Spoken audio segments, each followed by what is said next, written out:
வணக்கம் எல்லாருக்கும். இன்னைக்கு நாம பார்க்க போற விஷயம் ரொம்ப ரொம்ப முக்கியமானது.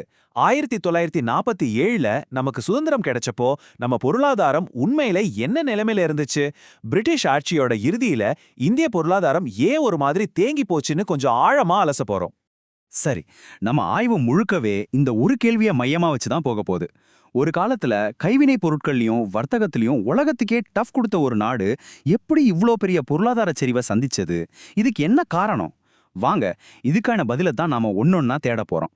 பாருங்க, ஒரு விஷயம் வீழ்ச்சி அடையுதுன்னா அதுக்கு முன்னாடி அது எப்படி இருந்துச்சுன்னு தெரிஞ்சுக்கணும் இல்லையா?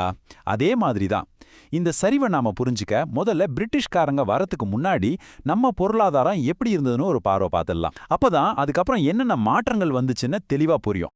பிரிட்டிஷ்காரங்க வர்றதுக்கு முன்னாடி இந்திய பொருளாதாரம் பெருமளவுக்கு ஒரு தன்னிறைவான பொருளாதாரம். நமக்கு தேவையானதை நாமளே உற்பத்தி செஞ்சுக்கிட்டோம். விவசாயம் தான் நம்மளோட முதுகெலும்பா இருந்துச்சு. அதுதான் பெரும்பாலான மக்களோட வாழ்வாதாரம். அதே சமயம் நம்ம கைவினை பொருட்கள் சொல்லவே வேண்டாம். நம்ம காட்டன், சில்க் துணிகளுக்கு உலகமே அடிமை. அந்த அளவுக்கு நம்ம ஃபேமஸா இருந்தோம்.